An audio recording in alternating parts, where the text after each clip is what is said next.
एहतशाम, अपनी औकात मत भूलो। जिस फैक्ट्री और जायदाद पर तुम इतना उछल रहे हो ना, वो तुम्हारी नहीं बल्कि रमला की है। और याद रखना कि अगर मैं एक इशारा दूं रमला को तो वो तुम्हें ठोकर मार के इस घर से निकाल देगी और तुम सड़क पर आ जाओगे। ड्रामा जब की कहानी ऐसे मोड़ पर आ गई है जहां ओन जो अब तक खामोश रहता था, अब शामी और रमला का असल चेहरा उन्हें दिखाने वाला है। पहले ओन के पास कुछ नहीं था, लेकिन अब उसके पास एक प्यार करने वाली बीवी की ताकत है और आइला के भरोसे ओन अब इस काबिल हो गया है कि वो शामी के सामने डट कर खड़ा हो सके। आइला के साथ होने वाले झगड़े की वजह से ओन काफी परेशान था और शर्मिंदगी भी थी। इसने रमला की बातों में आकर आइला पर शक किया। ओन जानता था कि रमला पहले इनके रिश्ते को खराब करने की कोशिश करती आई है, इसलिए वो आइला को मनाने का फैसला कर लेता है। ओन ने आइला को मनाने के लिए खूबसूरत कार्ड पर शायरी लिखी और इसे आइला की तरफ भेजा। आइला जो हर तरफ से ठुकराई जा चुकी थी, इसने ओन की आंखों में नदामत और अपने लिए प्यार देखा तो फौरन सब कुछ भुलाकर वो मान गई। ओन ने मुस्कुराते हुए आइला से कहा कि आइला, आज मौसम बहुत अच्छा है, हम कहीं बाहर घूमने चलते हैं। वही प्लान जो रमला की वजह से खराब हो गया था, मैं चाहता हूँ आज दोबारा से हम शुरू करें। आइला फौरन मान गई। ओन ने आइला के लिए अपने पसंद का जोड़ा निकाला और आइला को देते हुए कहा कि तुम ये पहनकर तैयार हो जाओ, मैं भी तैयार हो जाता हूँ, फिर हम बाहर घूमने के लिए चलते हैं। आखिरकार इन दोनों के दरमियान हालात नॉर्मल होने लगे हैं।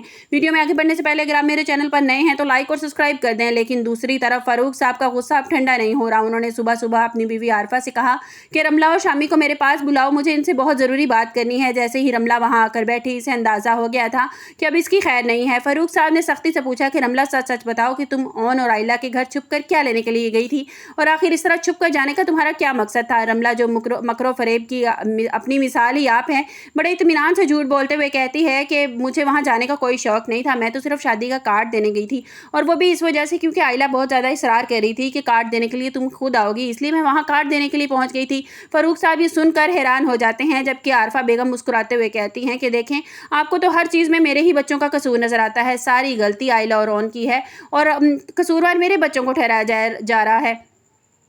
जब फारूक साहब ने शामी को अपने पास खड़ा करके पूछा कि तुम आइला का पीछा क्यों नहीं छोड़ देते और तुम आइला से बात करने की कोशिश करते हो, उसके पीछे क्यों लगे हुए हो, तो शामी ने मुकरते हुए कहा कि मैं तो रमला से शादी करने वाला हूँ, अब आइला से मेरा कोई लेना देना नहीं है। इसी दौरान ओन भी वहाँ पहुँच जाता है और शामी को देखकर इसका खून खोलने लगता है। ओन ने सबके सामने शामी से कहा कि मैं बहुत अच्छी तरह जानता हूँ कि रमला अकेली नहीं थी, इसके पीछे तुम्हारा हाथ है। तुम दोनों मिलकर मुझे और आइला को बर्बाद करना चाहते हो, लेकिन याद रखना, मैं तुम्हें तुम्हारे इरादे में कभी कामयाब नहीं होने दूंगा। शामी ने हकारत से ओन की तरफ देखा और ताना दिया कि तुम्हें ये मांगे तांगे की फैक्ट्री मिल गई है ना, इसलिए तुम अपनी औकात भूल गए हो। आज मुझसे ऊंची आवाज में बात कर रहे हो, तुम्हारी हिम्मत कैसे हुई मुझसे इस तरह बात करने की। ओन के लबों पर एक तंजिया मुस्कुराहट आ गई और इसने शामी की आंखों में आंखें डालकर कहा कि सच बोलो,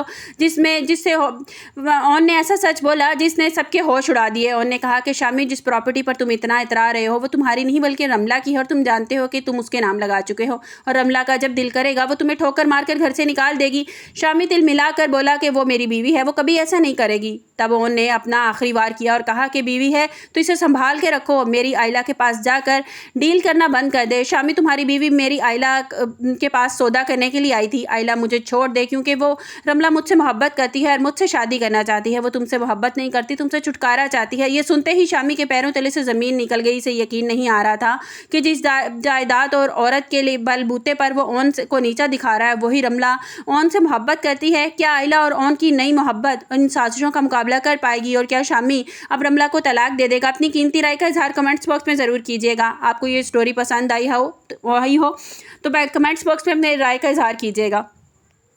जैसे ही एहतशाम को ये पता चलता है कि रमला जो है वो ओन को पसंद करती है तो उसके तो 14 तबक रोशन हो जाते हैं, क्योंकि रमला तो इतनी चालाक लूमड़ी है, उसने आज तक एहतशाम को ये नहीं बताया था कि मैं ओन से मोहब्बत करती हूँ। वो तो सिर्फ उससे यही कहती रही कि आइला तुमसे मोहब्बत करती है, हमें आइला और ओन को दूर करना है। उसने कभी अपनी सियासत के बारे में बताया ही नहीं कि उसके पीछे उसकी कितनी प्लानिंग है। वो भी ओन को हासिल करना चाहती है, इसलिए इन दोनों को वो दूर करना चाहती है। और आइला को आहिस्ता आहिस्ता भी ये बात समझ आ गई है कि ओन जो है उससे सच्ची मोहब्बत करता है, इसलिए वो अपनी माँ से भी स्ट्रेट फॉरवर्ड बात करती है कि मामा, मैं आपके साथ जाना नहीं चाहती, मैं ओन के साथ रहना चाहती हूँ, उसके साथ ज़िंदगी गुजारना चाहती हूँ और खुदा के लिए मेरा घर बसने दे, जिसकी वजह से उसकी माँ वहाँ से चली जाती है।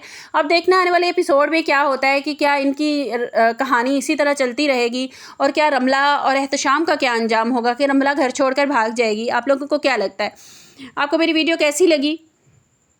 कमेंट्स बॉक्स में अपनी कीमती राय का इजहार ज़रूर कीजिएगा। और ये सारी इन स्टोरी में तो शायद जो है वो जोया को और राफिया का तो एक साइड पे ही हो गया चक्कर, क्योंकि एकदम से एक साइड को ऊपर कर दिया जाता है और दूसरे को दबा दिया जाता है। कभी आइला और एहतशाम की स्टोरी शुरू हो जाती है ऑन की, और कभी राफिया की और जोया की स्टोरी शुरू हो जाती है।